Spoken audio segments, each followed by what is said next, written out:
Everybody. So obviously I'm not there with you today. I will be back on Monday and we'll finish up our TV show. But for now, I'm going to start the next chapter with you. So you're going to be doing, it's going to be chapter 8. I think it says chapter 7 on your notes, but just ignore that. It's going to be unit 8. We're going to look at bonding. So we're going to start nice and slow. First, just go ahead and try to name some elements. What are some elements that we are made of? We've done this a couple of times this year. Try to name what elements we know. I mean, the periodic table is still on the wall, I think, or at least somewhere around that room. You've got your reference tables.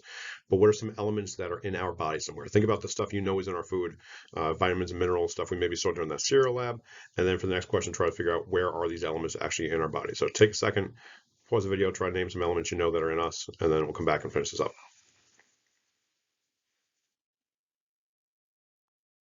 All right, so for some elements that are in our bodies, maybe you said carbon, maybe you thought back to bio. You remember those CHON elements, the 4 elements that are make up all the macromolecules. Carbon, hydrogen, oxygen, nitrogen. Those are elements that are in our cells that make up our DNA, our muscles, all these important parts of our structures, our bodies. Maybe you thought of things like calcium in our bones or iron in our blood, stuff like that. All the ones we'd seen and talked about previously. But where are these things? We don't see just chunks of iron in our arms and then calcium in our leg. All these things are mixed together. So they're going to be kind of like these pictures on the side over here. If I turn my pen on right here, this big molecule here, this funny looking thing with all the colors, all those different little colored spheres are the different elements. So you've got nitrogen, oxygen, hydrogen, and carbon, and all these other things mixed into there and combined in different ways, and they make up the parts of us. So we don't see chunks of individual elements, but we are just big combinations and these molecules made of these elements. So that's what we're going to look at today. How do these things combine? How do we get different combinations of this stuff? That's going to be the chapter we're starting right now. So that is going to be called bonding. You put these molecules, these atoms together, these different elements combine, and you get things called molecules. I'm pretty sure we've seen vocab words like that in the past, but it's just going to be combinations of stuff. So I try to find some kind of picture of bonding because you also use the word bonding to mean people coming together and becoming friends and that kind of stuff. And this is somehow the least creepy picture I could find for that. Let that idea sink in. This picture of these giant anthropomorphic suited chipmunk characters is the least creepy picture I could find. So I'm not sure, quite sure what that says about anything, but there we go. So we're going to just see how this all works today. A nice intro to the chapter, and we'll do a little bit of drawing by the end of it. All right, so when we talk about bonds, chemical bonds, it's the attachments and the attractions between individual atoms. So if you think like bonding stuff together, you're going to bond, you're going to make connections, you're going to force things to be together. That's what this is.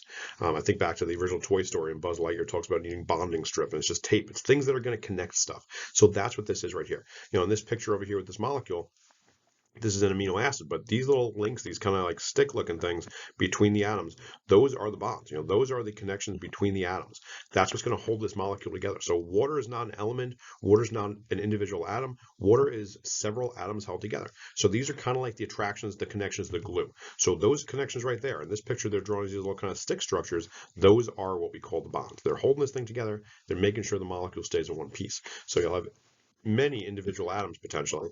In this one, there's probably 12 or 15 of them, whatever, without counting. But the connections between them, those are the actual bonds. And there's a couple different types of bonding. I think we're probably only going to really go into detail with one. But when you bring these atoms together and make them bonded together, make them one molecule, they become a lot more stable. So I always think of it like these individual atoms, maybe of like a gas, they're kind of flying around, they have high energy, they're bouncing around. When they actually join up, they have to kind of get calm, right? They're coming together, they're linking up, they're slowing down to be able to join up. They're going to be more stable with less energy, and that's going to be what they're like when they're actually attached to each other, rather than just these much higher energy, less stable, unattached things. Like I said, 3 types of bonding. We're really just going to talk about one, and that's what we're going to start with today. We're really just going to get to it not till next week, but at least kind of set the groundwork for how we can think about this stuff in the meantime. All right, so right here we have 2 individual atoms. Looks like nitrogen. They both got little ends on their stomachs there. Looks like really off-brand M&M candies. Doesn't look like they're going through really so great a time, right? They're not really getting along too well. Little temper is kind of high in the room right there, and there's no bond between them. We want to calm them down. We want to repair this relationship, and to do that, they need to lose energy, right? They need to both get along. We now see a bond has been formed, a nice little handhold between them. The connection is there. They're in much better spirits, it seems. To do this, they had to have lost energy. All that negative emotion they had, that was given away. They came together, they calmed down, they slowed everything down, and they were able to form this bond, form this connection. That's what's going to happen. When we make a bond, you do so by losing energy. I said a minute ago, all these higher energy atoms that are single and not connected, they need to get rid of their energy to slow down enough to actually join up with each other and make that bond. So this is the kind of thing that would happen here. It makes it more stable, lower energy when you make a bond. And this little kind of equation we see right here, we see two nitrogen atoms. Oh, my eraser's on, so you can't actually see anything. There we go. No. Third time's a charm. Right there, finally. Okay, there we go. We have two nitrogen atoms on the left of the arrow, so we're starting with these two individual nitrogen N atoms. And then we see this arrow kind of showing that something's happening. And at the end, we end up with N2, where it's two nitrogens now linked together. Here's your molecule of N2, two nitrogens combined, and also you release that energy. So that's how this would all work. You bring these things together by having them give up a little bit of energy. They get less energetic, they get more stable, and they give off energy in the process in order to make a bond and form a molecule. So if you think back way, way, way earlier in the year, what kind of process actually releases energy? There were those two terms we used, both with H, am I thinking of the wrong words? Sorry, E, not H, E. Both start with the letter E, something thermic. One releases energy, one absorbs energy. And this is going to be the one that obviously releases energy. So this is going to be an exothermic reaction. Thermic like heat, like thermal, and exo like exit. So heat's going out, heat's being released. They're getting rid of the heat, they're losing the heat, and that's what's happening right here. You lose energy, form that bond, get more stable, and everything's more kind of under control and happy. The opposite is true also. So, maybe we have this happy little couple now, and unfortunately, these things don't always last. Stuff happens, they'll get over it, but unfortunately, we have to wreck their relationship. Sorry, little atoms, and now we have our breakup. They look kind of devastated by this, whatever. They'll be better for it in the long run. Now we just broke a bond. If you want to break a bond, something that's already stable, something that's secure, you need to put energy back in. So you need to either cut that bond, you need to zap that bond, to hit that bond somehow, break it in some way. You need to put energy into that bond to break it apart. Think of that picture I showed you a second ago with the little atoms attached and the kind of stick between it. If you want to break that connection, you need to grab a scissor, you need to grab a hammer, you need to put energy in somehow, heat it up maybe to break the bond. This is going to just be an inverse process of what we saw already. We lose energy in order to make a bond. So now we need to give it energy and put energy back in to actually break this bond right in the middle there. We got to rip that thing apart and separate these atoms because they're happy as they are. They like being together. They're stable. They're happy that way. We need to break that pair up. So we need to give it energy because it wouldn't happen otherwise. So that's going to break this thing apart. It's going to be a reverse of this process that we just saw over here, because now we see this N2 molecule by itself. We give it plenty of energy, and that's going to let it turn into these two separate N atoms. We break them apart. They were in a nice stable molecule right here, and now we broke them apart into individual atoms on the other side, which we give it that energy. So that's now going to be the opposite of what we saw before. It was exothermic energy going out when we made the bond. Now it's going to be the reverse. It's going to be the endothermic version when you put energy back in to break a bond apart. So that's just these two reversible processes. You can just keep breaking and making bonds all day long, give energy to break it apart, take the energy back again to put it back together. Give it back energy to break it apart again, take energy out to break it again, or to make it again, I should say.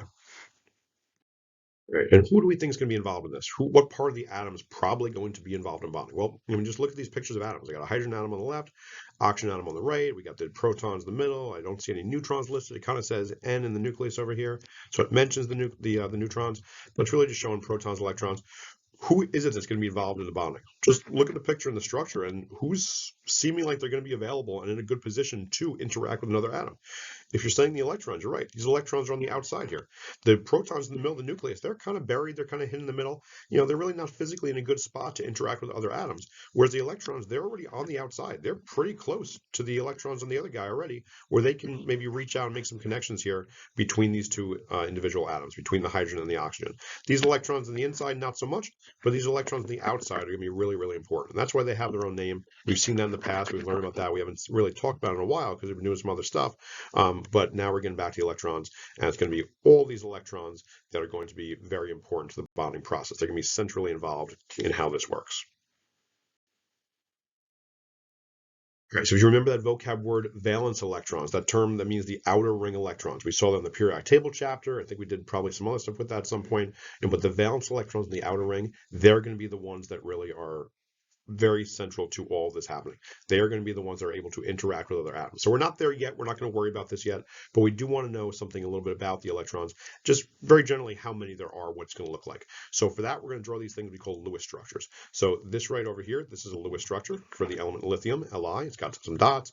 This is a Lewis structure for the element neon, Na. It's got some dots. This is what we're going to do.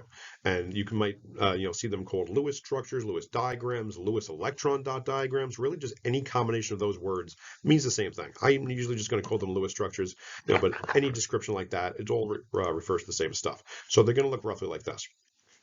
All these dots around the chemical symbol are representing electrons. So it's going to have the element symbol. In this case, it's Li for lithium, as I said, and Ne for neon.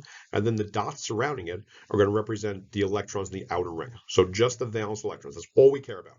If it has other rings underneath, that's great, good for the atom, but all we care about are how many electrons are in that outer ring right now. So the symbol tells us what the element is.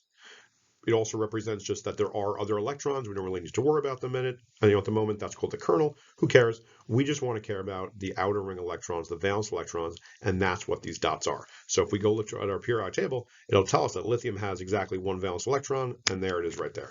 Neon has 8 valence electrons, and there they are right there, all 8. So we're going to see right now how to draw these things just to represent this is how many valence electrons this atom has, this is how many valence electrons this atom has. Very straightforward process. I'll show you that right now. And nice, easy thing we can do.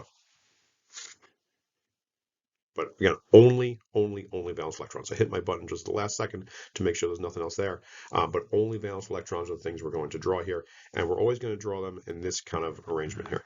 We can have up to 8 dots that we draw. So you see for neon, it's got 2 on this side, it's got 2 on the right side, it's got 2 on the top, we draw 2 on the bottom. Imagine a little square around each of the element symbols, and you can draw 2 on any given side. So 1, 2, 3, 4, 5, 6, 7, 8, right like that. There's a very specific way we'll do this, but that's roughly what it's going to look like. You don't have to have that many, but you can have up to 8 on in total, up to 2 on any given side. All right, so there's a real straightforward way we're going to draw this.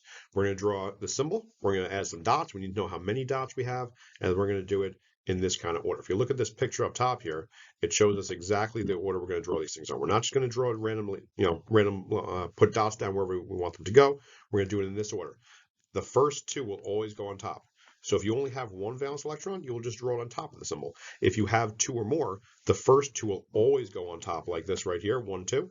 And then after that, you're going to go clockwise around the picture. So clockwise, if you don't realize how the hands of the clock go, is kind of in this direction. Right? Like the hands on the clock go kind of towards the right. So we always do 1 and 2 up top here. And then we rotate around, putting 1 electron on each side. Nobody gets 2 per side until everybody gets 1, then you double up. So 1 and 2 go on top. Number 3 would go on the right side, clockwise. And then you don't do a second one on the right. You do the next one on the bottom. There's number 4. The next one you go clockwise back to 1 on the left side. And now that every side except for the top has 1 electron each, now you can go double up. So now we'll go back to the right side for number 6. We'll go back to the bottom to double up for number 7. We'll go back to the left to double up for number 8. So it's kind of like a family style dinner. Everybody eats before anybody gets seconds. The top side is different. That top always gets the first 2. But after that, every other side only gets 1 electron each until every side has 1. Then you can double up. So again, 1 and 2 on the top, then 3 on the right, rotate down to 4 on the bottom, rotate to the left side for 5, back to the right for 6, back to the bottom for 7, back to the left for 8. So I'll show you an example right now how we can do this, but this is roughly how our process is going to go. I'm just trying to erase this ink here, and I'll show you exactly how this goes. So if we look at this, we're going to try to draw carbon. Let's look backwards because I accidentally hit the button, it looks like.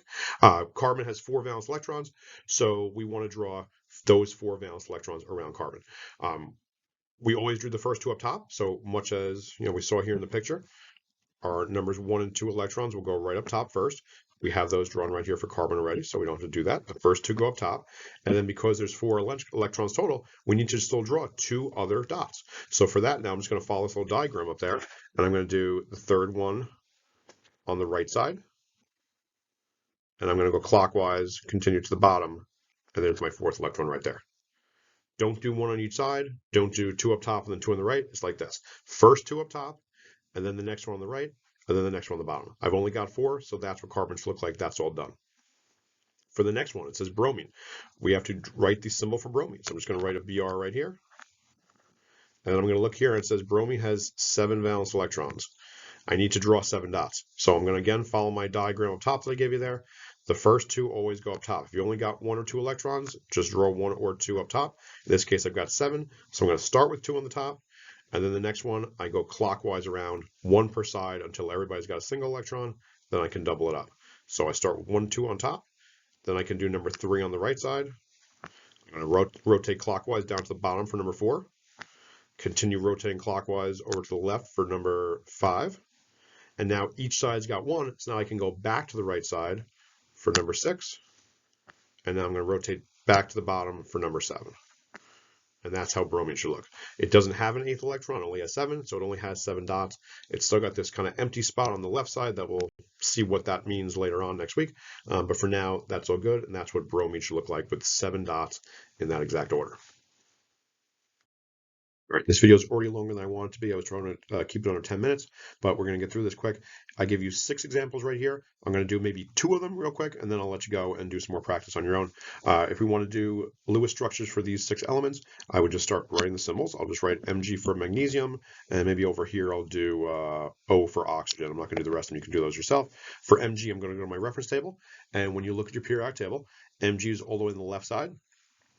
It's going to tell you that Mg has 2 valence electrons. So that last number in the sequence of the electron configuration, it's got 2 valence electrons. That means I have to draw 2 dots. So from the rules I just showed you a second ago, I'm always going to start with my 2 electrons on top first. Because it has 2 electrons, that's perfect. They will fit right up top. If I did an element with only 1 valence electron, I would only draw 1 valence electron on top. But magnesium does have 2, so they will go on the top. If there were any more, I'd start to fill them around the other side, but that's all I have to do for magnesium. For oxygen, I wrote my O. I go to the periodic table. It's on the right side of the periodic table. It's going to tell me that oxygen has 6 valence electrons. So I need to draw 6 dots somewhere around this O. Again, my rules say that if I have only 1 or 2, they'll go always on the top. But if 2 or more, I start on the top and then I continue around the other sides. So obviously, if it has 6 valence electrons, it's got more than 2. I'm going to start with electron 1 and electron 2 up top first. That's where they always start out. And now I rotate clockwise around, 1 per side, until every side's got 1 each, then you can double up. So 1 and 2 up top, 3 is going to go clockwise to the right side, 4 I'm going to rotate clockwise down to the bottom, 5 I'm going to rotate clockwise over to the left, and now because each side has 1, I can now double up back on the right side again. I'll rotate, the top's already full, it's already got its 2, but now the 6th electron can go back on the right side. I end up having an empty spot on the bottom here. I end up having an empty spot on the left side. That's totally fine because I only had 6 electrons to use and I've put them all down. So that's where all my 6 electrons will go. I'll get rid of these arrows and that's how we should look right there. So once you've done those couple of examples, you're going to go to Schoology, and in Schoology is going to be lesson 8.1 work. You now have the bonding folder that should be open for you. You're going to do 8.1 work in Schoology. It's a couple of multiple choice questions, a little bit of drawing, etc. It's not that many questions. You'll work on that. And then if you have a double period today, you should also have this other file open. It's a CAMI assignment. It's going to say Lewis Structures Practice. If you only got the single period today, I'll give it to you on Monday. But that's the next thing you're going to do. Lewis Structures Practice. It's going to be this exact same stuff. It's just a page of all these symbols. So like for sodium, Na, you're going to look it up. It's going to say it has 1 valence electron. So you just draw that 1 valence electron up top. And again, my pen is not turned on. You just do 1 valence electron on the top of Na because sodium only has 1. For Pb, I believe Pb has 4. So if Pb had 4, you do 1 and 2 on the top. And then number 3 would go on the right. Number 4 goes on the bottom, something like that. But you're going to do that. It's a page of those. You'll submit all that to me. The Schoology stuff 8.1, make sure you submit today. If you do the Lewis structures, also submit that later. Otherwise, again, you'll do it Monday. And I'll see you guys next week. Have a good weekend.